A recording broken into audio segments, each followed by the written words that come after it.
Time for the 49ers Rush Podcast.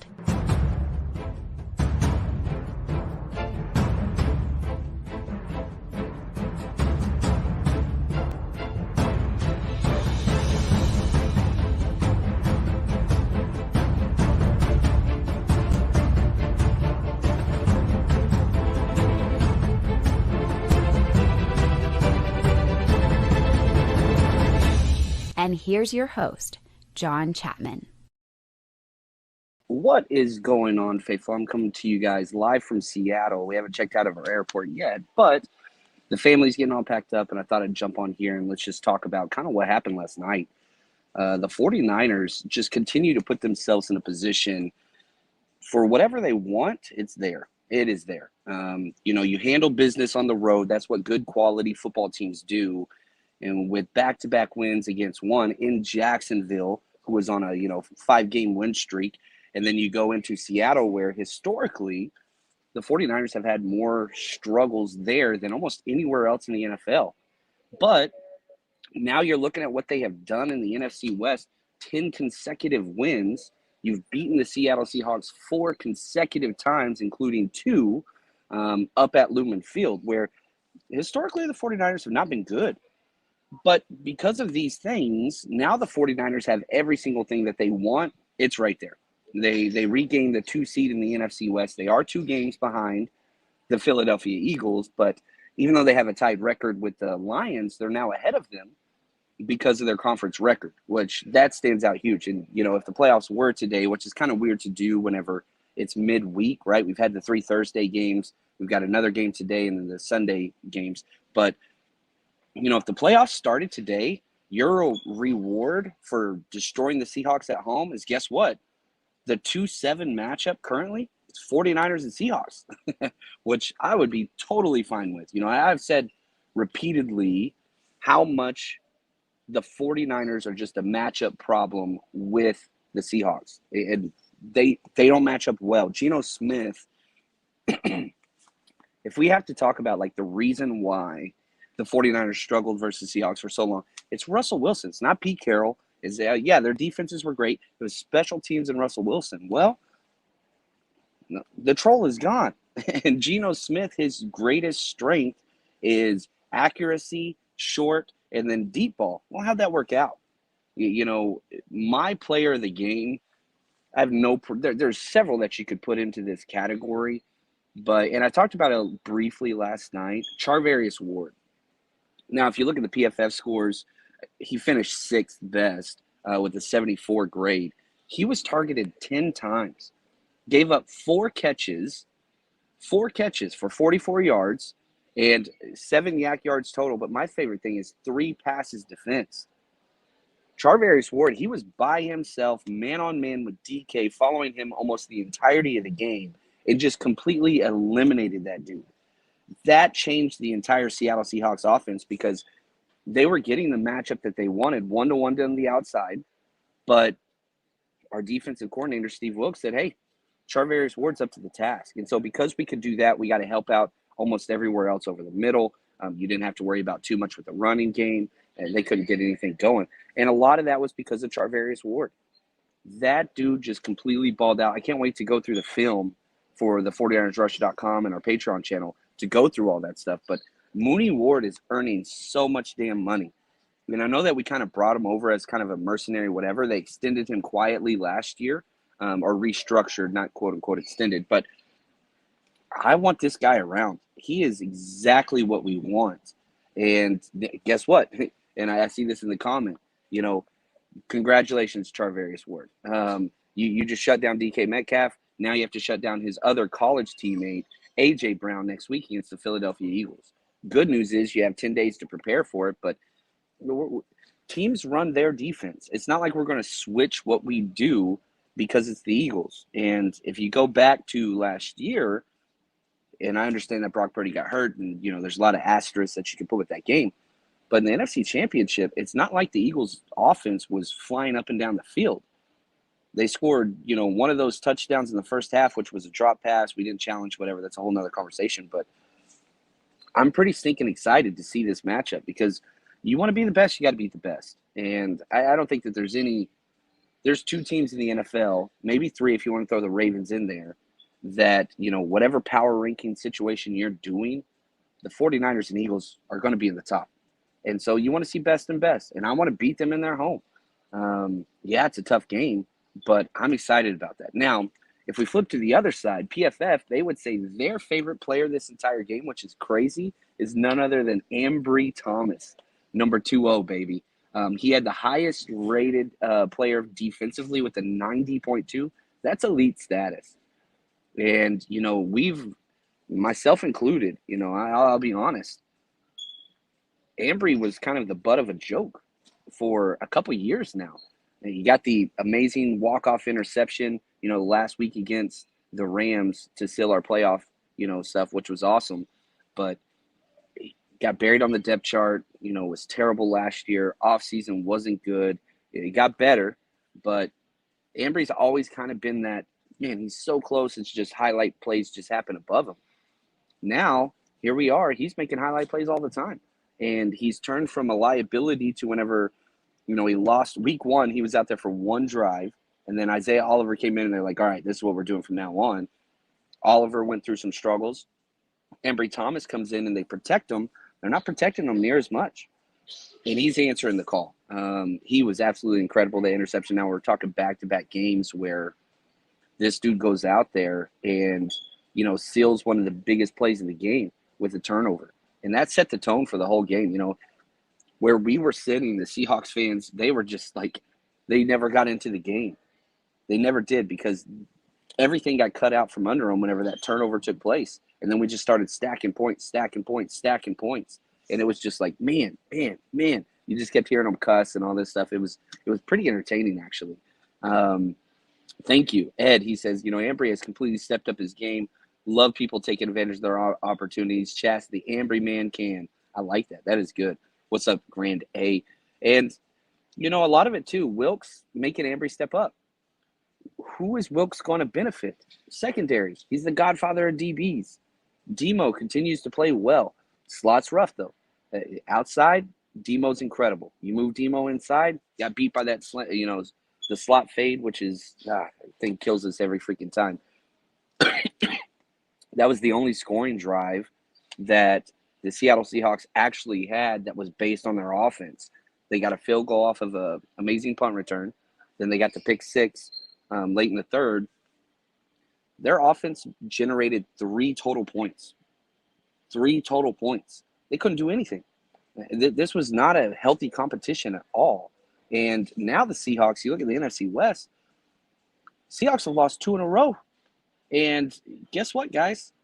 Guess who they got this next week? Yeah, the Dallas Cowboys at Dallas. So you're talking about a team that is 6-5, and that's kind of who they are. They're a 500 team. Now they got to go play at Dallas. I don't even know who I want to win that game. I don't really care because you have such a stranglehold on the NFC West that, yeah, you have a 2-game, you're 8-3, they're 6-5, the Seattle Seahawks. But if you're just looking at, okay, it's a 2-game lead, but they're 1-3 in the division. We're 3-0. So really it's a 2.5-game lead, and you play them again 1 week later in Santa Clara. It's just pretty damn hard to find a pathway for the Seattle Seahawks to jump up and surpass the 49ers because even if they beat us, their conference record's not going to win any tiebreakers.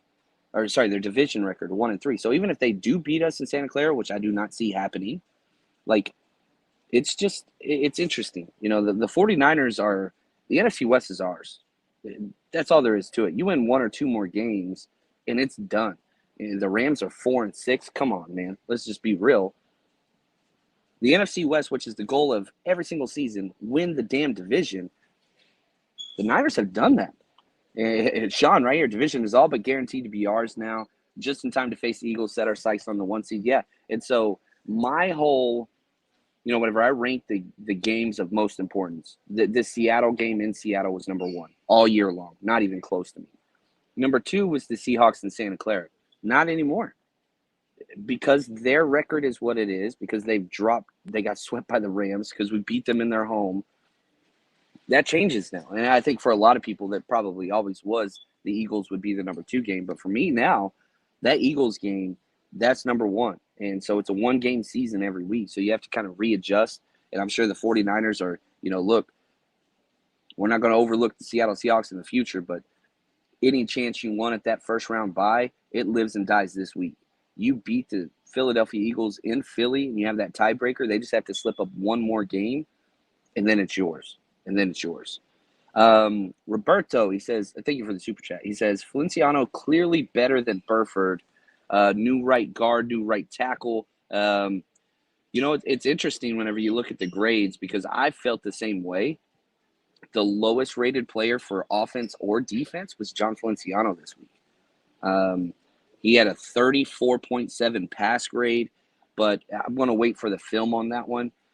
And my thing is this, Feliciano's not the long-term answer, but he's pretty damn good.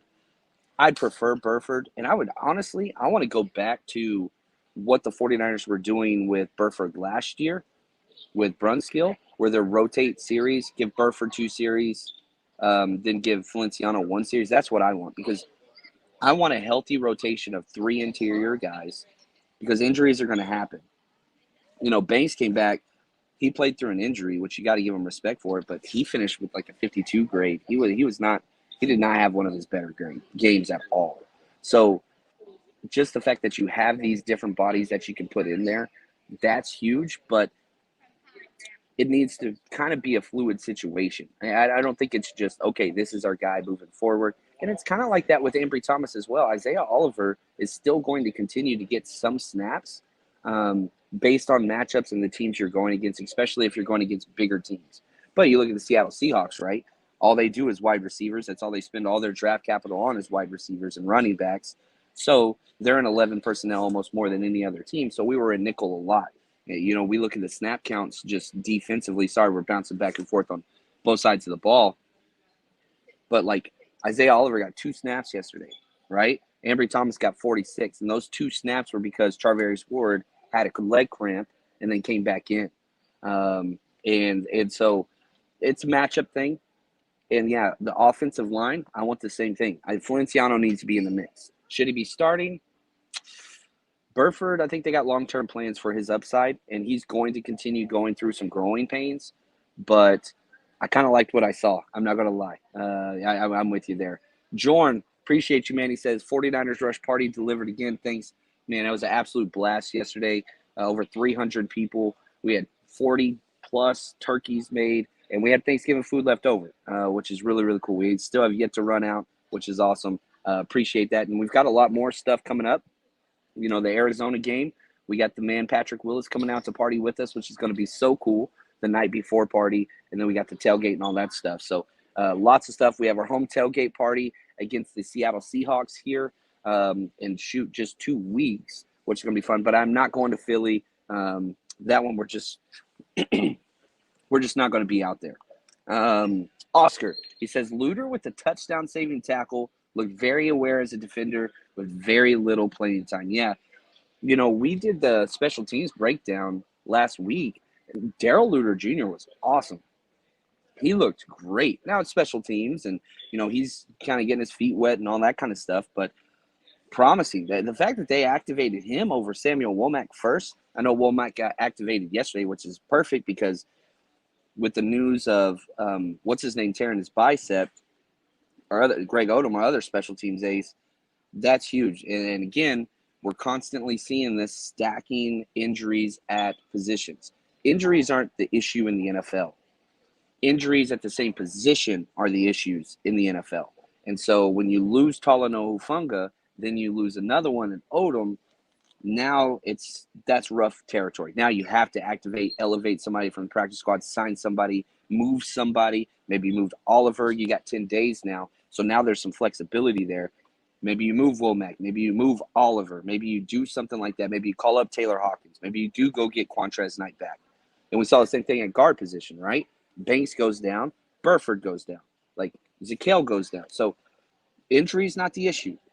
The 49ers are a depth team, but whenever you stack multiple injuries at the same position, that's where it starts to get dicey. And that's what the 49ers are going to have to kind of make sure, and George Odom, stud special teamer, well, our special teams is trash anyway, but that hurts because he was a captain of that unit. You know what I mean? He wasn't a captain, but he was one of the highest paid for that unit and vocal leaders and one of the biggest playmakers for that group. So you gotta overcome that. Right here, Roberto, what'd you think about Tig's performance? I thought it was all right. I want to go back through the tape with him. He finishes the number 7 defender with a 73.9 grade. Had 5 tackles, 1 missed tackle, 1 solo stop, gave up 3 catches on 3 targets for only 13 yards. So a lot of those where he was matched up with the backer or the tight end just on a quick release. But I'm going to wait on the film, and I'm going to kind of highlight him whenever we go through that on the 49ersrush.com. And so if you haven't signed up and you want to support the show, the number one best way to do that, the 49ersrush.com. Every single offensive, defensive, special teams play all year, plus our bets. And gosh, I hope you bet with us the last 2 weeks. I know we had a hiccup during those 3 games, the 3-game losing streak, but we've more than made up for that now. So just stick with us. We're doing all right. We're going to make you some money over there. We're having a good time. Jay Corn says, give me your take on the tush push, how to defend it. What do you think about it? I hate it because it gives an unequal advantage to the offense. If the defense was allowed to leverage their own players, basically push the tush, right? That's where they get it, of the defensive tackles to go against the offense, then that would be a legitimate play. But whenever you have one set of rules for one side of the ball and a completely opposing set of views against the other, the leverage, because the offense has the advantage with the snap count. They know the snap count, they know the play, right? So that's why the defense is always reactionary, because they know where they're attacking. But then you give them the added advantage of, they're allowed to leverage, basically push the person in front of you, when defensively they're not allowed to do that. That's why I don't like that play. But let me say this. It's in the NFL has said we're not changing it currently. So either you do it or you're dumb. 49ers don't do that. Why? Brock Purdy's tiny. You look at Brock Purdy versus Jalen Hurts, they're not the same person. They're not built the same. Jalen Hurts squats like 600 pounds, and Brock's got some quads, don't get me wrong, but Brock might be the worst sneak quarterback in the NFL, and he already got one kind of concussion doing that, so we're not doing that. So my thing is, you either figure out a way to stop it, which you got to kind of jump over. We saw, what's his name do it, Fred Warner do it once before, but it's not sustainable. You can't do that continuously, and that's their biggest advantage, and it's smart. And so until the NFL says you can't do it, you either replicate it or you kind of got to deal with it. And yeah, they're going to have some success against us. There's no doubt about that. Corey, what's up, man? Appreciate you, brother. Thank you for the generosity. Let's see here. He says, do you agree with Combs' criticism of Shanahan's lack of utilizing Ayuk much last night? I have no clue what he said. He's blocked me everywhere. So, yeah. Now, if we do, let's talk about Ayuk. My son's favorite player, and every single play we're watching the game, my son's just like, Ayuk's wide open, like every single play. And he's right. 2 catches, 50 yards, 1 touchdown. But like, this is kind of what the 49ers are. You go out there and you put up 377 yards. You were efficient everywhere. Like, I don't have an issue with that at all. Especially when the offense is doing what it's doing. You put up 30 points, and a lot of that was because of Ayuk. And you were running the ball. You get in the third quarter and you're up all those points, and you run the ball continuously. Yeah, I have no problem with that. Yeah, Ayuk could have way more targets. I'm not disagreeing with that, but I have no problem with Debo getting 9 targets. He had 7 for 79. Ayuk had 4. He had 4 targets. Got 2 of them. And we'll break down the film and all that stuff. But no, some people are just going to look for negativity all the time because that's what they sell. And so when the Niners are doing well, if you can't create negative narratives, then what are you selling? Because that's all you got. But, hey, hopefully he sells a lot, and I hope he makes a lot of money. Always root for everybody, man. But I will say this. Kyle Shanahan had a hell of a game, and I love what he put together. I really, really do. In every single game, there are some times where Kyle just goes kind of bonkers and just pass heavy all the time, which I hated. And that kind of gave leeway to the Seahawks trying to get back into the game. And so I don't know. That the pick six play was bad play, but the play call before was a bad play call. Like, I just don't like that. Like, sometimes Kyle just thinks we got to throw the ball. And it's like, man, you're backed up. Run, get some momentum. I know they're stacking the box, but with our offense, we can continue to run the ball versus stacked boxes, no problem. We've shown that repeatedly. And anytime you just go straight pass heavy, like, it's not going to go well. It just doesn't. And right here, favorite clip ever. And us being a one-dimensional football team isn't very good.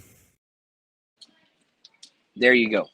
If you're one-dimensional, that's just not who we are. That's just not who we are. And so, yeah, move the ball, pass the ball. I did think everybody played very well offensively. If we look at the PFF grades just offensively, Charlie Warner got 18 snaps. He was the highest rated player. Shout out to Warner. CMC was second with an 84.3. Trent Williams was great. He was waving goodbye to the Seattle Seahawks fans as they were leaving. He's just, his resume is built. You know what I mean? He's going to be a Hall of Famer. And the older he gets, the more and more he's just like, you know what? Who cares? Flipping off fans, laughing at fans. I love Trent Williams with all that he has done. I wish he was a career Niner, but he got here when we could get him, and he's been fun. Ray McLeod, 8 snaps, played really well. Debo, 78.3. He was top 5, Purdy, top 6. Shout out to Elijah Mitchell, too, because when Mitchell came in, he had 7 carries for 39 yards, 5.6. That's almost Jordan Mason worthy. He played really, really well. Tough running. My favorite drive of the game is whenever we ran the ball. I think it was 6 straight times, and then we hit Ayuk for the touchdown, which was just like, oh, this is the Shanahan that I know and love. And Shanahan even talked after the game, like, can't believe Brock Purdy threw that ball. But he did, and hey, man, if we can have that element of Elijah Mitchell not being a backdrop, he came in and his first 2 plays were really negative. But then things stepped up, and he started to turn it around, which is really, really nice. And so anyway, if we talked about the negative grades again, George Kittle finished with a 58.9, which is interesting. And Jawan Jennings finally had a huge catch, caught the ball short of the sticks, broke like 3 or 4 tackles. And I know it wasn't much. And, you look at the stat sheet and it's like, 1 catch, 7 yards. That play was huge because it was just this constant Seattle thinking they're getting momentum. They thought they got this stop. And then Jawan Jennings just literally broke their will. It's one of the most important 1 catch, 7 yard games that you have out there. And Jawan Jennings has been struggling, to say the least. But that was cool. And overall, this game, I'm going to break it down on the film whenever I get home. I don't lay until tonight. We're going to do some Seattle touristy stuff with the fam. So I convinced the wife to let me come do this show. And then it's all nothing but family the rest of the day because yesterday was all work. But it's going to be a fun week. And we got 10 days to kind of, enjoy this win. Because how many times have we won in Seattle? Especially whenever both teams are, quote-unquote, competing. This is new territory. This is wonderful territory to be in. So I'm going to wear my gold jacket all through the city. I'm going to talk my trash today. I doubt we're going to see many neon green anything out. But, man, what a great win. I know this is a short show, but I got to get back to the fam. Appreciate you guys. And as always, man, it's not a Victory Monday. It's a Victory Friday. But what a great dang day. I freaking love it. And until next time, stay strong, faithful.